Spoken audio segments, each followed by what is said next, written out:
I learned the truth at 17, that love was meant for... Assalamualaikum warahmatullahi wabarakatuh. Halo semuanya, kembali lagi dengan saya Rora Anggi Danuku Sumardani dari Prodi Sarjana Terapan Keperawatan dan Nurse tingkat 1 Poltekkes Kemenkes Bengkulu. Di sini saya akan membahas tentang anatomi pembuluh darah. Seperti yang kita ketahui, pembuluh darah merupakan bagian dari sistem kardiovaskular yang berfungsi sebagai saluran untuk mengalirkan darah dari jantung ke berbagai tempat di tubuh, kemudian kembali ke jantung. Pembuluh darah ini dibedakan menjadi 3. Yang pertama, pembuluh nadi atau arteri, yang kedua, pembuluh balik atau vena, dan yang ketiga, pembuluh kapiler. Nah, kita akan membahas tentang arteri terlebih dahulu.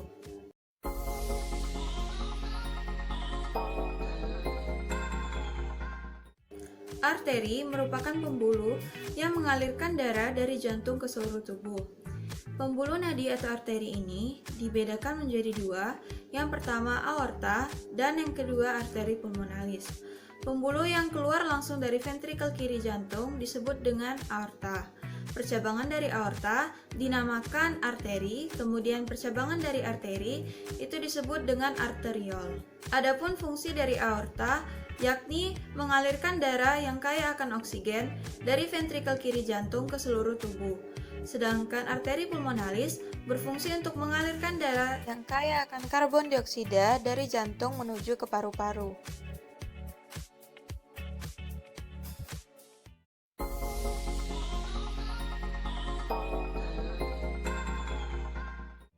Selanjutnya kita akan membahas tentang vena. Vena merupakan pembuluh yang mengalirkan darah dari seluruh tubuh menuju ke jantung. Pada vena terdapat katup atau klep yang menjaga agar darah hanya mengalir menuju jantung. Vena terbagi menjadi 2, yakni vena pulmonalis dan vena tubuh. Adapun pembuluh balik yang mengalirkan darah dari seluruh tubuh menuju ke serambi kanan jantung itu disebut dengan vena cava. Selanjutnya, percabangan dari vena cava dinamakan dengan vena. Sedangkan percabangan dari vena itu disebut dengan venula. Fungsi dari vena pulmonalis yakni mengalirkan darah yang kaya akan oksigen dari paru-paru menuju ke ventrikel kiri jantung. Sedangkan vena tubuh itu berfungsi untuk membawa darah yang kaya akan karbon dioksida dari bagian tubuh atas atau vena cava superior dan bagian tubuh bawah atau vena cava inferior menuju ke jantung.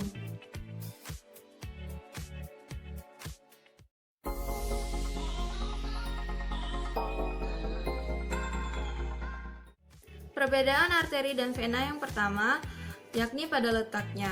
Arteri terletak agak ke dalam tubuh, sedangkan vena terletak agak keluar tubuh. Lalu perbedaan dinding pembuluh. Dinding pembuluh arteri itu kuat dan elastis, sedangkan vena tipis dan tidak elastis. Selanjutnya perbedaan arah aliran darah. Arah aliran darah arteri itu keluar jantung, sedangkan vena arah aliran darahnya menuju jantung. Perbedaan selanjutnya adalah perbedaan katup. Katup arteri terletak di pangkal, sedangkan vena katupnya terletak di sepanjang pembuluh. Aliran darah pada arteri itu deras, sedangkan vena aliran darahnya lambat. Dan jika terluka, arteri akan memancar darahnya, sedangkan vena darah akan menetes. Untuk lebih jelasnya, teman-teman bisa melihat tabel berikut ini.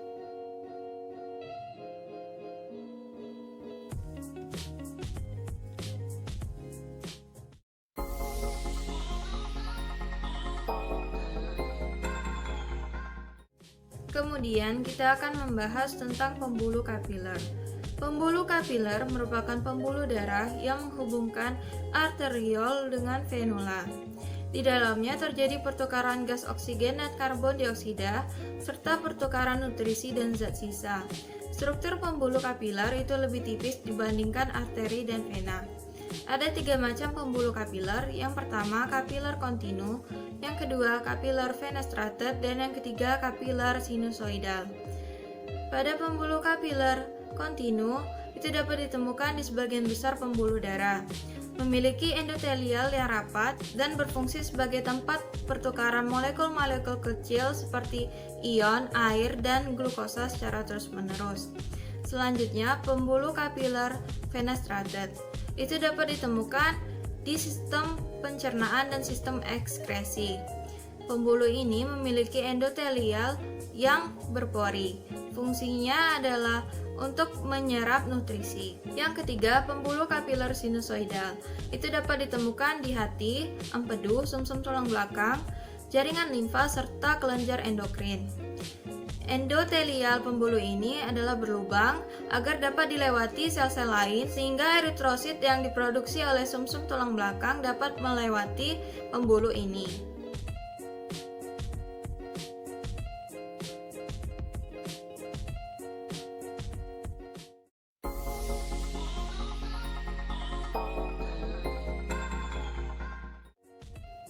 Pembuluh darah berbentuk seperti pipa dengan rongga yang disebut dengan lumen.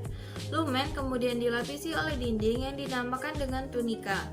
Tunika terdiri atas 3 lapisan. Yang pertama, tunika intima, yang kedua, tunika media, dan yang ketiga, tunika adventia. Tunika intima merupakan lapisan tunika paling dalam yang terbuat dari jaringan endotelium yang bersifat licin, sehingga darah dapat mengalir dengan lancar tanpa mengalami gesekan.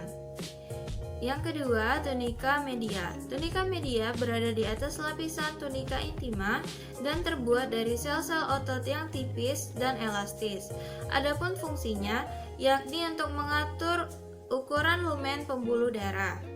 Apabila pembuluh darah mengecil, maka tunika media akan berkontraksi atau disebut dengan vasokonstriksi. Sedangkan apabila pembuluh darah melebar, maka tunika media akan mengalami relaksasi atau disebut dengan vasodilatasi. Tunika media itu penting untuk mengatur tekanan darah. Selanjutnya, tunika adventia.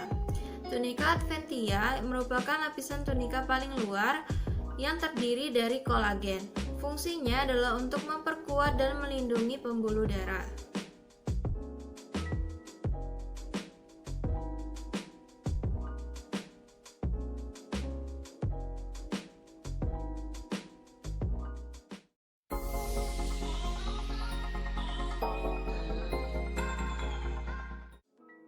Selanjutnya, mengenai sistem peredaran darah manusia. Sistem peredaran darah manusia bersifat tertutup karena darah selalu mengalir ke pembuluh darah, dan bersifat ganda karena darah beredar melewati jantung sebanyak 2 kali. Sistem peredaran darah manusia itu terbagi menjadi 3. Yang pertama, sirkulasi sistemik, yang kedua, sirkulasi pulmonal, dan yang ketiga, sirkulasi koroner. Ketiganya itu bekerja sama untuk memastikan kelangsungan hidup manusia.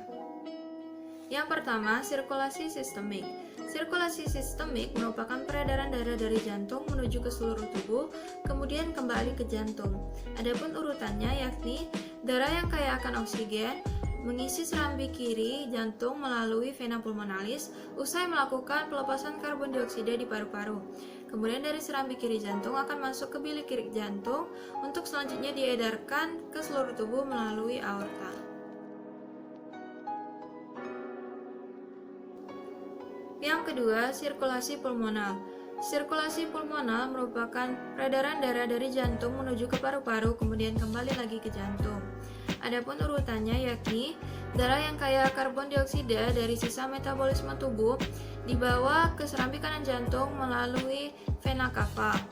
Kemudian dari serambi kanan jantung itu akan diteruskan ke bilik kanan jantung untuk selanjutnya disalurkan ke paru-paru melalui arteri pulmonalis untuk melakukan pertukaran oksigen dan karbon dioksida. Darah bersih atau darah yang kaya akan oksigen itu akan disalurkan ke serambi kiri jantung melalui vena pulmonalis.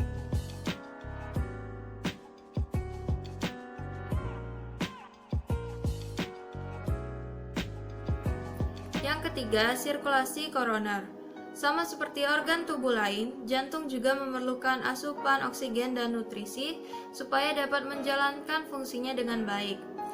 Darah yang menutrisi jantung itu dialirkan melalui arteri koroner ke otot-otot jantung. Maka dari itu, sumbatan pada arteri koroner dapat mengurangi aliran oksigen dan nutrisi sehingga meningkatkan risiko terkena serangan jantung.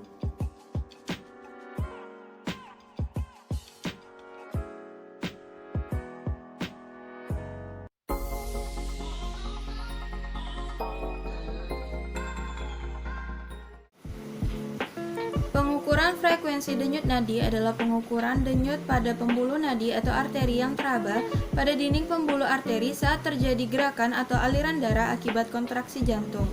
Pengukuran kecepatannya itu dapat dilakukan di beberapa titik denyut, yakni arteri radialis pada pergelangan tangan, arteri karotis pada leher, arteri brachialis pada lengan atas, arteri popliteal pada belakang lutut, arteri dorsalis pedis, dan arteri tibialis posterior pada kaki.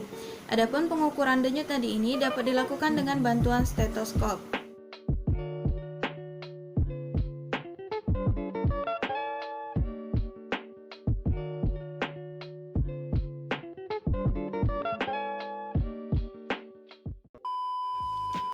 Nah, teman-teman sekalian, itulah yang dapat saya sampaikan. Apabila ada kurang dan kesalahan, saya mohon maaf. Sekian dari saya.